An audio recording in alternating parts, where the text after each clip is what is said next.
오늘 본문 13절에 이제는 전에 멀리 있던 이렇게 시작하죠. 이제는 전에 멀리 있던. 그런데 원문에 헬라어 성경 원문에 보면 이제는 단어 앞에 그러나라는 말이 나옵니다. 그러나. 그러니까 그러나 이제는 전에 멀리 있던 이렇게 되는 거죠. 그러니까 이게 조금 더 다르죠. 의미가 조금은 뭐 같은 말인데 그러나 이제는 전에 좀 다를 것 같아요. 그럼 그러나라는 말은 앞에 있는 말을 좀 봐야 되겠죠. 12절에 있는 말을 보면 왜 그러나라는 말이냐면 그때는 너희가 그리스도 밖에 있었다 이 말을 얘기하는 거죠.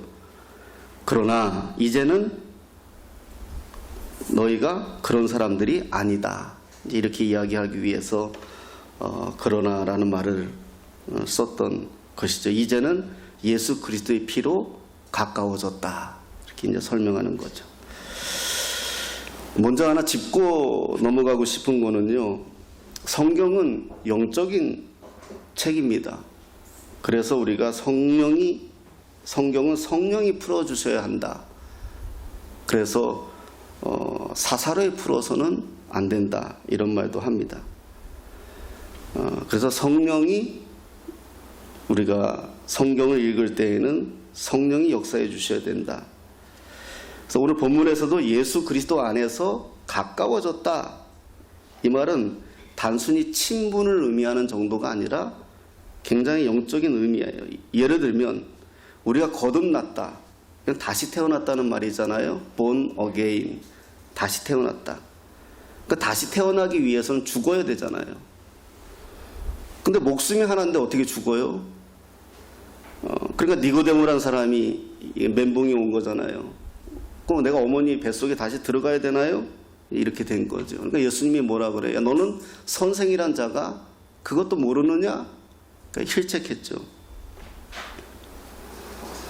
그러니까 이걸 영적으로 이해해야 된다는 거죠. 그러니까 실제 죽음을 의미하는 것이 아니라 예수 그리스도가 나의 죄를 사하시기에 십자가에 죽으셨다는 것을 믿는 믿음. 그 믿음으로 나도 예수 그리스도와 함께 죽었다고 고백하는 것. 그래서 예수님이 십자가에서 나의 죄를 위해 죽으실 때 나의 이 죄덩어리인 육체도 함께 죽었다 고백하는 것. 그게 내가 죽었다는 거죠. 사도 바울의 고백이잖아요. 우리가 늘 우리가 찬양하는 것처럼요. 그래서 우리가 이 사건을 성경을 볼 때는 항상 영적으로 봐야 된다. 근데 우리가 영적으로 보지를 못해요. 왜냐하면 우리가 새로 태어났다고 말하면서도 우와 오류를 범해요. 성경을 인간적 가치에서 보려고 하는 어리석음을 가지게 되는 거예요. 바울이 로마서 7장에서 오호라 나는 공고한 자로다 그래요. 로마서 굉장히 이 구원론에서는 아주 중요한 성경이잖아요. 굉장히 가치도 있고 굉장히 참 좋아요. 로마서 보면 1장부터 8장까지는 인간이 어떻게 구원을 받느냐 치열하게 논쟁하잖아요. 그리고 구원받은 인간이 그럼 어떻게 사느냐 이게 이제 9장부터 나가고 있거든요. 근데 그 8장이 모든 신학자들이 8장은 뭐라고 이야기해요? 이 신학의 이 복음 중에 복음이다, 보석이다 이렇게 얘기해요. 왜 8장의 마지막 부분에 뭐라고 얘기해요? 그리스도의 사랑 안에서 모든 것을 끊을 수 없다. 이게 선포잖아요. 어떤 것도 그리스도의 사랑, 우리의 어떤 죄도 사단이 우리를 아무리 장난질 쳐서 어떤 것도 그리스도의 사랑 안에서 우리를 끊을 수 없다. 이게 선포거든요. 그런데 그 7장에서 바울이 그 1장부터 7장까지 인간의 구원에 대해서 치열하게 논쟁을 해놓고선 막상 자기 문제에 가서는 오라 나는 공고한 자다 고백하거든요. 그게 인간이거든요. 우리가 목회자들도 그래요. 저도 요즘 이렇게 이리저리 교회에 불려 다니는데, 부흥회다, 수련회다 가서 설교를 하면, 부흥회 가서, 수련회 가서 설교하면 좋아요. 제 자신이 은혜가 되고 힘이 돼요. 왜냐하면, 찬양팀들이 앞에서 찬양 팍 해주고, 기도팀들이 앞에서 기도 팍 해주고, 그러면 이 사람들은 벌써 은혜 받으려고 온 사람들이잖아요. 부흥회 같은 데 가면 이 사람들은 벌써 다 은혜 받으려고 온 사람들이에요. 그러니까 벌써 찬양의 열기가 다르고, 기도의 열기가 달라요. 그러니까 내가 앞에 딱 서면 내가 받는 느낌이 달라요. 그러니까 뭘 이렇게 던져도 다 아멘이 되고 은혜가 돼요. 그 내가 은혜를 받아요. 그럼 한 시간 동안 그리고 혼자 이렇게 딱 앉아 있으면은요, 그냥 뭐랄까요, 그냥 긴장했던 거, 열기가 올라왔던 거, 은혜가 이렇게 가득했던 게 확 사그러지면서 그냥 뭔가 혼자 이 공허함, 그러면 갑자기 외로움이 확 와요. 그때 사고 나는 거예요. 그래서 성도들도 기도원 같은 데 가서 은혜 받잖아요. 우리가 항상 하는 말이 그래요. 우리 부흥사들이 은혜 받고 나서 조심하라 그래요. 사단이 항상 그래요. 우스갯소리로 그런 말 해요. 가서 은혜 받아요. 기도하고 이제 될 것 같아요. 말씀 듣고 기도하고 될 것 같아요. 이제 집구석이 뭔가 돌아갈 것 같아요. 이제 내려와가지고 버스 기다리다가 옆에 보니까 남의 집 이렇게 담에 호박이 하나 걸려 있잖아요. 먹은죽도 하고 보암죽도 하고. 그래가지고 그거 이렇게 끊어가지고 인간이에요. 바울이 그걸 고백하는 거예요. 그러니까 우리가 내가 죽었다는 거 알아요. 내가 하나님 앞에 나를 바쳤다는 것도 알아요. 그런데 내가 완전히 십자가에 나를 완전히 드리지 못했다는 걸, 완전히 내가 드려야 된다는 것을 우리는 늘 고백하지만 이걸 이야기하는 거예요. 멀리 있던 너희가. 그래서 인간적 가치에서 보면, 그래서 성경을 볼 때 인간적 가치로 보면 어때요? 예수 믿으면 잘 된다. 맞아요. 예수 믿으면 아프지 않다. 오늘도 우리 조경식 안수 집사님이 아파서 못 왔어요.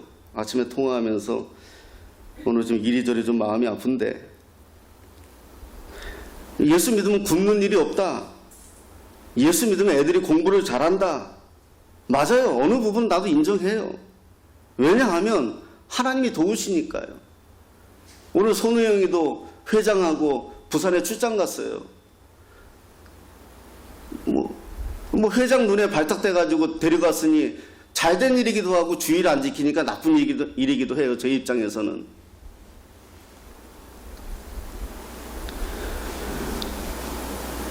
근데 인간의 가치로 볼 때는 성경을 그렇게 볼 수 있다는 거죠. 성경을 보고 예수 믿으면 다 잘 된다. 그런데 영적으로 보지 않으면 어떤 문제가 발생하느냐? 인간의 기준으로 살펴본다는 겁니다. 판단의 기준이 육체적으로 육적으로 보게 된다는 거죠. 우리가 그리스도 안에서 죽고 다시 그리스도 안에서 태어났다 그러면 우리가 죽기 전에 가졌던 성품이 없어져야 되는 거거든요. 과거에 내 성품이 없어져야 되는 거예요. 제가 청소년 사역할 때 우리 아이들이 항상 나한테 질문했던 게 뭐냐 하면 우리 엄마가 안 변했다는 거예요. 여전히 잔소리하고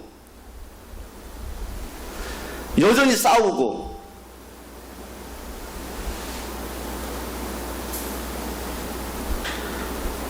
교회에서 찬양하고 교회에서 사역할 땐 천사인데 집에 오면 엄마 눈치 보고 불안하다는 거예요. 전 그냥 솔직하게 얘기하는 거예요. 우리 아이들이 그래요. 우리 아이들이. 안 죽었다는 거예요. 내가 예수를 믿는다는 것은 내가 죽었다는 거예요. 여기서부터 출발하는 거거든요. 우리의 신앙은요. 내가 예수 믿고 다시 태어났다고 말하면서 아직 나의 기준이, 나의 가치가 과거의 성품 안에 머물고 있다면 나는 아직 안 죽은 거예요. 특히 좋고 싫어하는 판단하는 기준이 옛날 그대로 남아있다는 것은 아직 내가 육적이라는 거잖아요. 그래서 어떻게 합니까? 여전히 세상의 가치와 세상이 주는 물질 가치를 완전히 벗어버리지 못하는 거예요. 그러지 여전히 복에 대한 개념도 성경이 말하는 복에 대한 개념이 아니라 오래전서부터 내려오는 인간적 복에 대한 기준의 가치가 내 중심에 있는 거죠. 시편 32편 1절 2절 말씀 한번 보겠습니다. 한번 읽겠습니다. 시작. 여호와여, 내가 주께 피하오니 나를 영원히 부끄럽게 하지 마시고 주의 공의로 나를 건지소서. 내게 귀를 기울여 속히 건지시고 나를 견고한 바위와 구원하는 산성이 되소서. 아멘.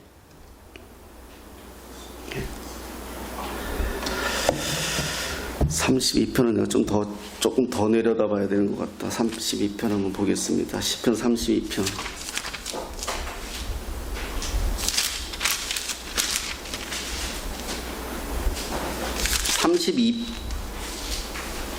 32편인데 31편을 써놨네. 32편입니다. 이거 잘못 읽었고요. 32편 찾아보세요. 32편 1절 보겠습니다. 2절 읽겠습니다. 시작. 허물의 사함을 받고 자신의 죄가 가려진 자는 복이 있도다. 마음에 간사함이 없고 여호와께 정죄를 당하지 아니하는 자는 복이 있도다. 아멘. 어떤 사람이 복이 있느냐? 허물의 사함을 받고 자신의 죄가 가려진 자는 복이 있다. 마음에 간사함이 없고 여호와께 정죄를 당하지 아니하는 자는 복이 있다. 이게 복에 대해서 이야기를 하고 있거든요. 그럼 질문을 한번 할게요. 질문을 하면 대답은 안 하셔도 되는 질문입니다. 그리스도인이 회개하지 않으면 구원을 받을 수 없나요? 하고 질문을 해봐요. 그러면 질문에 답이 있는 거죠. 그리스도인이라고 질문을 했어요. 그죠? 그리스도인이라고. 그리스도인은 예수 믿는 사람이잖아요. 그리스도인은 예수 믿는 사람이기 때문에 예수 믿으면 분명히 구원을 얻어요. 그런데 회개하지 않고 예수 믿으면 구원을 어떻게 얻느냐 하면 하나님께 얻어 터지면서 얻는 거예요. 여러분 이해가 되시나요? 부모가 자식을 때릴 때는 언제인가요? 잘못했을 때예요. 시편 32편에 있는 말씀은 다윗의 깊은 신앙심에 관한 내용인데요. 다윗이 시편 32편에서 말하고 싶어하는 건 이거예요. 여호와께 정죄를 당치 않는다 하는 거예요. 왜 정죄를 당치 않느냐? 신분이거든요. 하나님의 자녀이기 때문에 어떤 잘못을 해도 때리면 때렸지 맞으면 맞았지 버리지는 않는다는 거예요. 하나님이. 그것을 다윗은 뭐로 표현하는 거냐? 복으로 표현하는 거예요. 복이다. 내가 하나님 앞에 잘못했을 때 하나님이 때리면 때렸지 내가 맞으면 맞았지 하나님은 나를 버리지 않는다. 이게 다윗은 복이라고 표현하는 거예요. 성경의 복이라고 말씀하는 것은 하나님께서 특별히 무엇을 주셔서만이 아니라 육체적인 복에 대한 생각만이 아니라 하나님 앞에 복을 얻는다는 것은 하나님의 자녀가 되었다는 거예요. 신분을 말하는 거예요. 하나님을 아버지라 부를 수 있다는 거예요. 이게 얼마나 대단한 축복이고 얼마나 대단한 은혜냐 이걸 얘기하고 있는 거예요. 자, 우리가 지금 무엇을 보고 있습니까? 무엇을 기도하고 있고 무엇을 먹고 싶어 하고 있고 내가 무엇을 지금 바라보고 있느냐? 하나님의 자녀라는 정확한 의식이 안 되어 있기 때문에 내가 무엇을 더 가져야 된다고, 더 많은 사랑을 받아야 된다고 생각을 하고 있다는 거예요. 여러분 탕자 이야기 잘 알고 있죠? 아버지 재산을 나누어 가져서 이국 땅에 갑니다. 그래가지고 아버지 재산을 가지고 허랑방탕하게 이국 땅에서 다 써버립니다. 이제 돈 떨어지고 거지가 돼요. 오갈 데가 없어져요. 그래서 심지어 돼지들이 먹는 쥐엄나무 열매를 먹는 처지까지 떨어져요.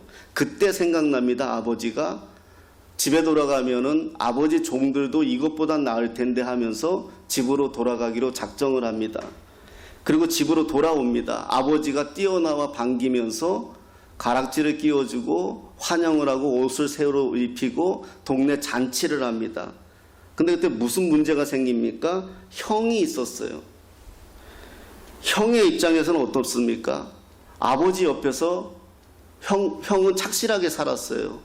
그런데 아버지 재산을 가지고 갔다는 것은 그 당시 율법에는 죽지도 않은 아버지에게 분깃을 달라고 하는 것은 신명기에 돌 맞아 죽을 짓이에요. 그러니까 이것은 전문 용어로, 죄송한 표현으로 호러 자식이에요. 말도 안 되는 자식이에요. 그런데 그런 자식을 내치지도 않고 돈 다 쓰고 거지돼서 돌아왔는데 오히려 반기고 동네 잔치하고, 그것을 형이 보니까 화딱지가 나겠어요? 안 나겠어요? 화딱지 나니까 아버지한테 짜증을 부리는 거죠. 그럴 때 아버지가 형에게 뭐라고 얘기합니까? 너는 내 옆에서 내가 있지 않느냐라고 하는 거예요. 바로 이게 사실은 돌아온 탕자 이야기는 탕자가 주인공이기는 하지만, 왜냐하면 요 누가복음에서 여기는 돌아온, 찾는, 그게 주제이기는 하지만 사실은 형의 이야기를 하고 싶은 거예요. 형은 누구냐? 유대인들 이야기하는 거예요. 탕자는 누구냐? 이방인들 이야기를 하는 거예요. 형의 이야기를 하는 거는 뭐냐 하면, 하나님을 아버지라고 하면서, 형을 아버지라고 모시면서 진짜 아버지 안에서 부요함을 못 누리는 거예요. 그러니까 조금 누가 잘 되는 꼴을 못 보고 조금 못 봐주는 거죠. 우리 교회들이 지금 그렇지 않나요? 저도 개척교회 목사지만은 옆에 개척교회가 망해도 옆에 교회가 아무 감동이 없어요. 이게 한 몸, 한 교회를 섬기는 교회들인지 모르겠어요.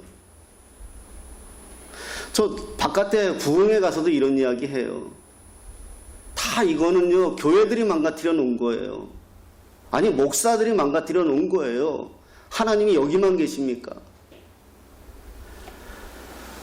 한 몸이잖아요.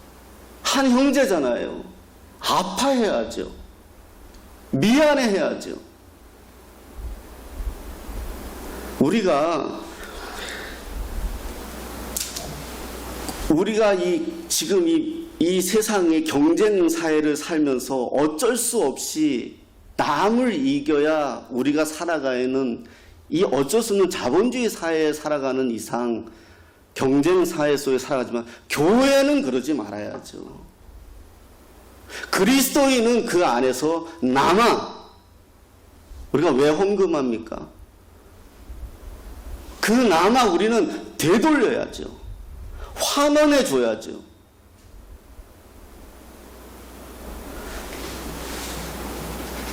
우리는 예수 그리스도로 다 가진 자라고 말할 수 있어야죠.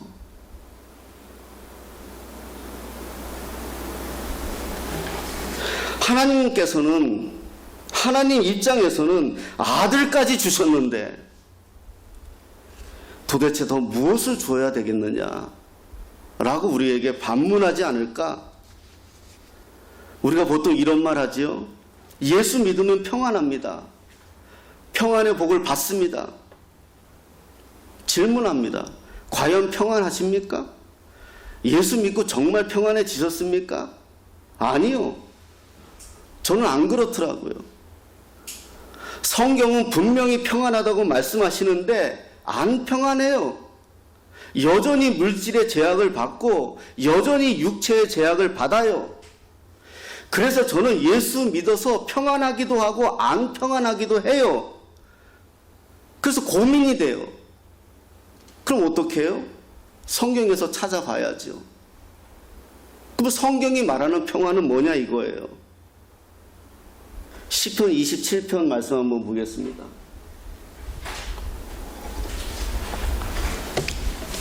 우리 한번 합독하겠습니다. 27편 1절에서 4절인데요.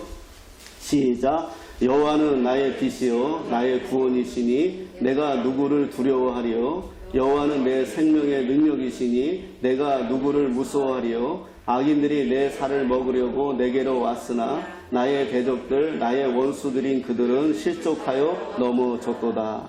군대가 나를 대적하여 진칠지라도 내 마음이 두렵지 아니하며 전쟁이 일어나 나를 치려 할지라도 나는 여전히 태연하리로다. 내가 여호와께 바라는 한 가지 일 그것을 구하리니 곧 내가 내 평생에 여호와의 집에 살면서 여호와의 아름다움을 바라보며 그의 성전에서 사모하는 그것이라. 아멘. 한마디로 다윗이 얘기하는 거는요, 하나님이 내 편이라는 거예요. 하나님이 내 편이라는 거. 여기서 뭐라고까지 얘기해요? 원수가 내 살을 먹으러 와도. 아주 심각한 이야기잖아요. 그래도 그런 상태에서 내가 평화를 유지할 수 있는 것은 딱 하나, 하나님이 내 편이다. 이런 고난의 부르짖음 속에서도 평화를 유지하는 것은 모든 원수가 다 나에게 덤벼들려고 나를 죽이려고 하고 나를 왕따를 놓아도 나를 다 떠나도 하나님만이 내 편이기 때문에 나는 내가 평안하다. 이 세상 살면서 하나님 앞에 갈 때까지 여러분 이 평안을 버리지 마시기를 축복합니다. 세상은 평안할 수가 없어요. 사람들이 얼마나 싸움질합니까? TV 보세요. 정치하는 사람들 보세요.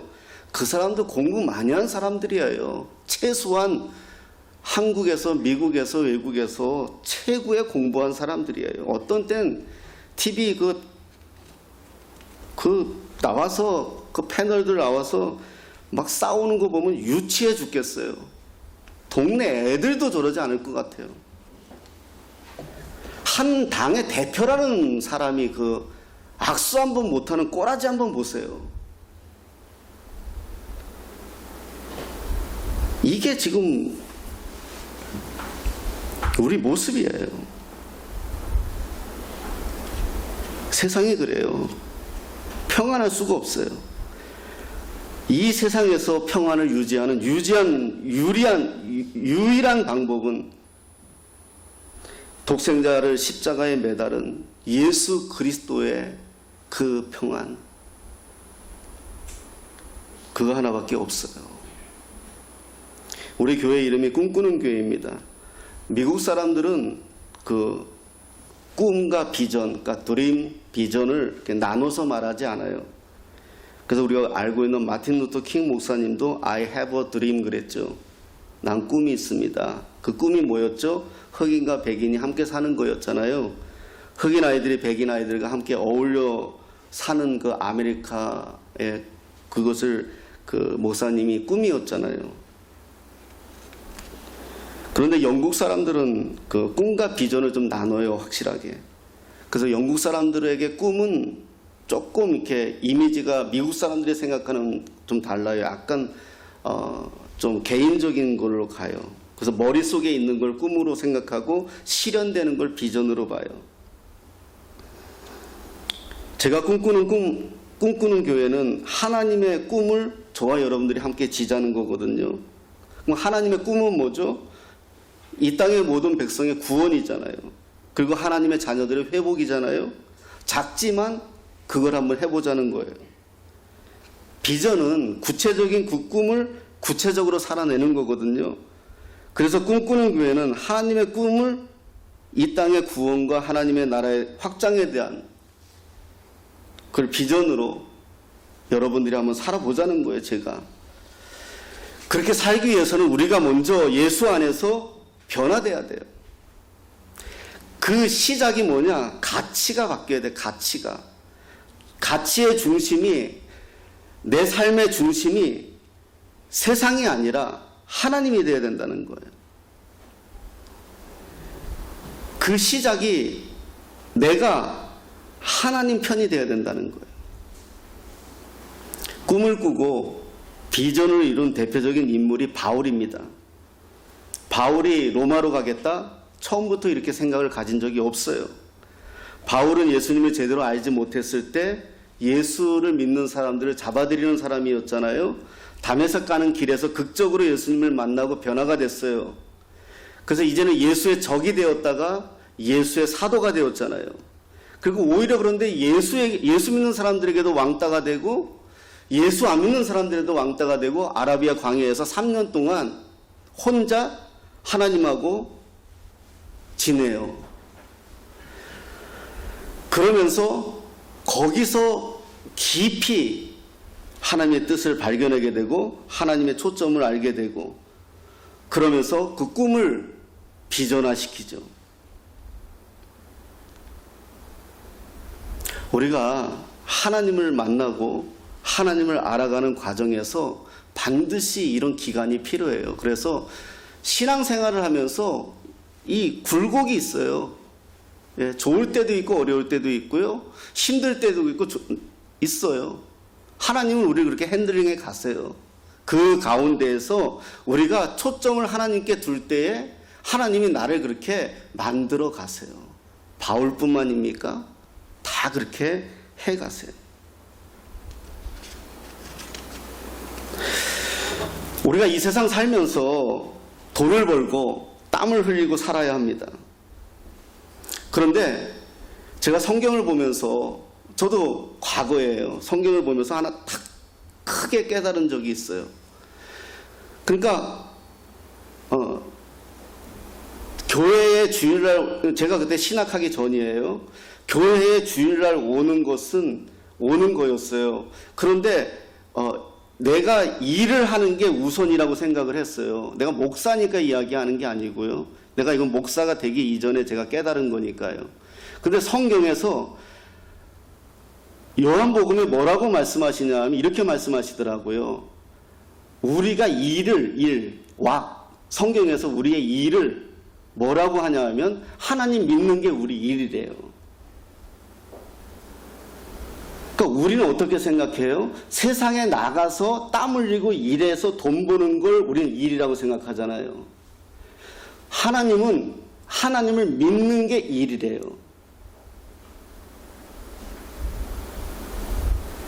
그러니까 우리는 지금 어떻게 살고 있느냐? 거꾸로 살고 있는 거예요. 하나님이 보실 때는요. 하나님 믿는 게 일이고 하나님을 믿기 위해서 돈 버는 거예요. 하나님의 일을 하기 위해서 돈 버는 거예요. 그러면서 저도 가치가 달라졌어요. 돈 벌면서. 쓰는 게 달라지더라고요.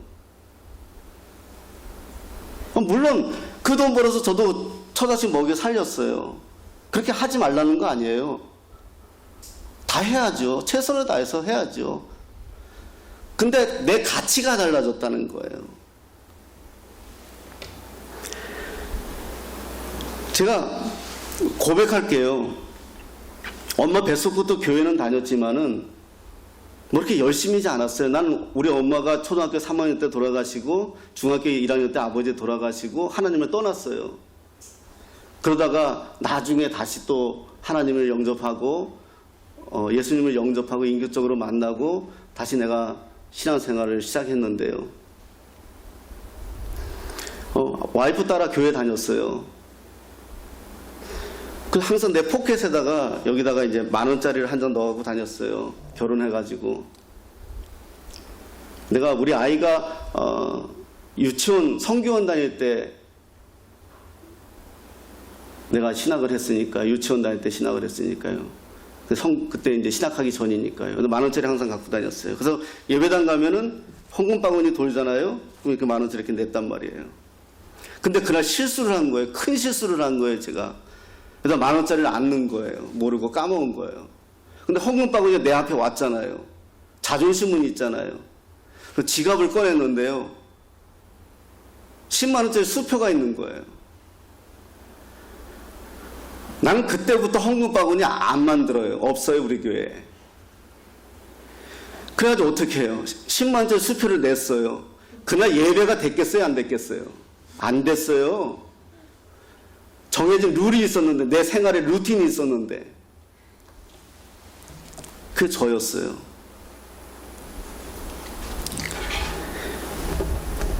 왜냐하면 내 세상의 가치가 세상에 있었으니까요. 육적인 사람이었으니까요. 그게 저였어요. 여러분, 푸치니의 오페라 나비 부인이라고 있습니다.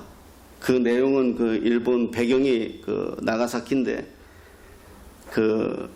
미군 해군이 일본 기생 나비 부인을 지내다가 차버리는 뭐 그런 심파예요. 근데 그게 오페라가 되다 보니까 뭐 대단한 것처럼 보이지만 뭐 그런 내용이에요. 근데 그 나비 부인을 누가 맡느냐에 따라 큰 이슈가 돼요. 그 역할을 하는 것은 성악가들의 로망이죠.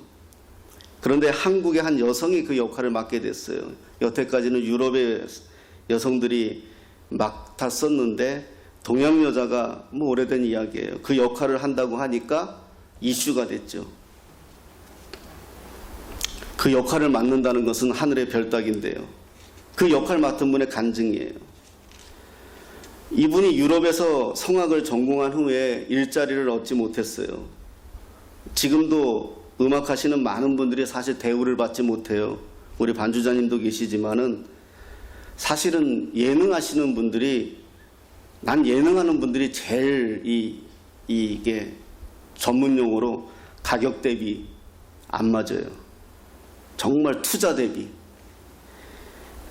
어쨌든 그런데 그렇게 땀 흘리는 거에 비해서 대우를 못 받는데, 그래서 이분이 그렇게 고생했어요.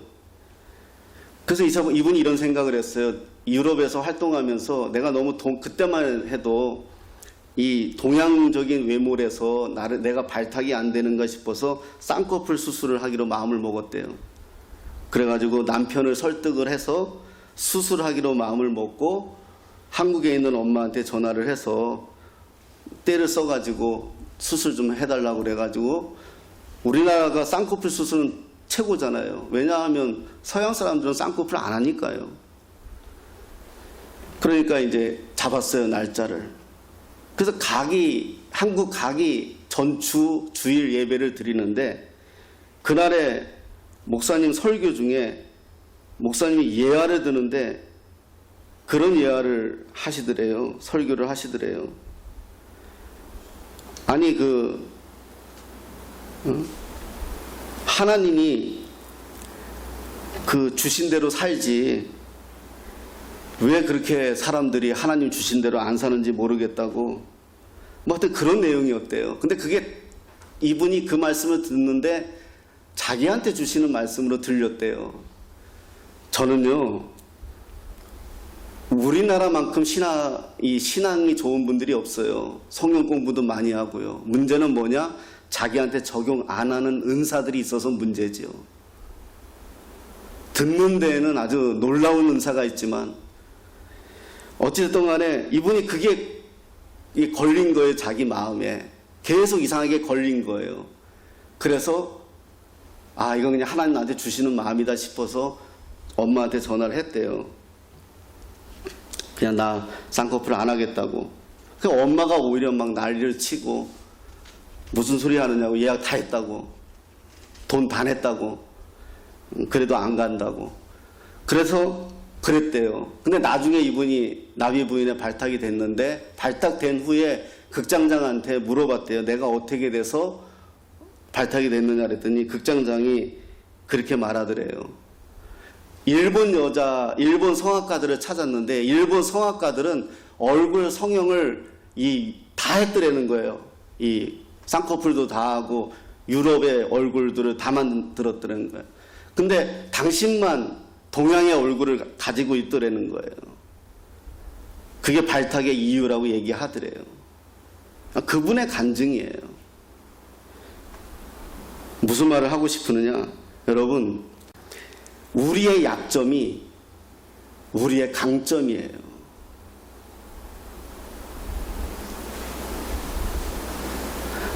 저만큼 컴플렉스 많았던 사람이 없어요. 저 부모님이 일찍 돌아가셨어요.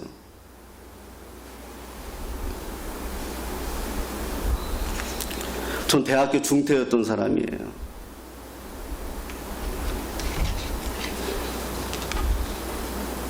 신학교도 뭐 나중에 다시 공부했지만 뭐 그렇지 않아요. 뭐 총신되니 장신되니 안 그래요. 그 덕분에 책은 무진장 봤어요. 누구하고 얘기해도 안 끌려요. 근데 그게 컴플렉스였어요.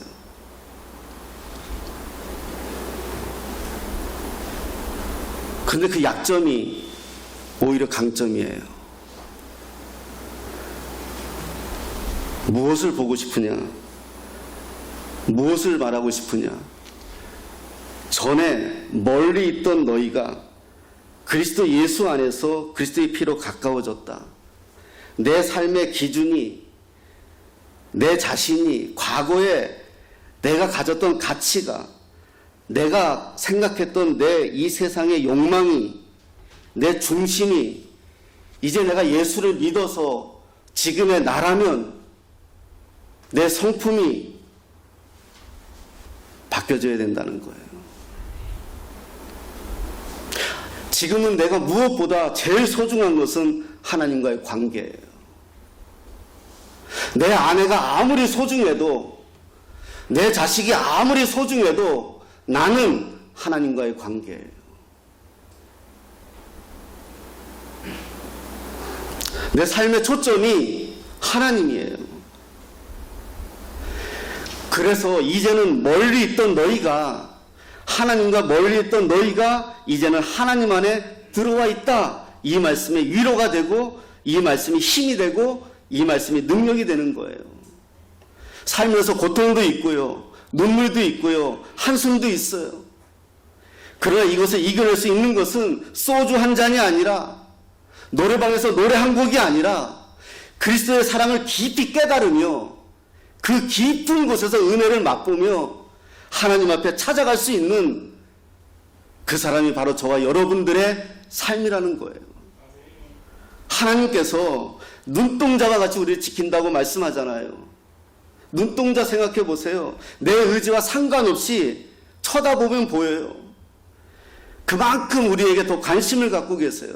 우리를 살피고 있어요. 하나님 더욱 찾아가세요. 이미 성경 안에서 하나님과 우리는 더 깊은 관계에 있지만 그럼에도 불구하고 더 찾아가세요. 제가 얼마 전에 그런 이야기 했죠. 한 사람이 어떤 여인을 사모하게 됐어요. 어떤 여자를 사모하게 돼가지고 매일 장미꽃 한 송이씩 그 여자에게 택배로 보냈어요. 자기 마음을 담아서 장미꽃 한 송이씩 매일 보냈어요. 그런데 어느 날 그 여인에게서 답이 왔어요. 환호를 했죠. 이제 나의 사랑을 받아주는가 보다. 그리고 그 내용을 읽었어요. 그때 그 내용이 이렇게 써 있어요. 감사하대요. 뭐가요? 당신이 매일 택배로 장미를 보내줘서 그 택배 기사하고 눈이 맞아서 결혼하게 됐대요. 찾아가야죠. 만나야죠. 사랑하는 사람을 찾아가야 할 땐 핑계를 대는 게 아니에요. 찾아가야 하는 거예요. 이제는 멀리 있던 너희가 그리스도 예수 안에서 그리스도의 피로 십자가의 보혈로 가까워졌거늘. 그래요. 우린 주님과 가까워졌어요. 이제는 아버지와 자녀의 관계예요. 세상의 그 어떤 것도 하나님의 사랑에서 우리를 끊을 수 없습니다. 세상의 어떤 것도 우리는 하나님의 사랑에서 나누어질 수가 없어요. 그것이 무엇이라도요. 이제는 하나님의 그 사랑 안에서 우리는 살아가는 것입니다. 승리하십시다. 그리고 기뻐하십시다. 세상 것 잠시 있다가 잠시 누릴 거 가지고 우리의 인생 매이지 마시고요. 주님 붙들고 그 안에서 기뻐하며 즐거워하며 그 안에서 승리하시는 저와 여러분 다 되시기를 예수님의 이름으로 축복합니다.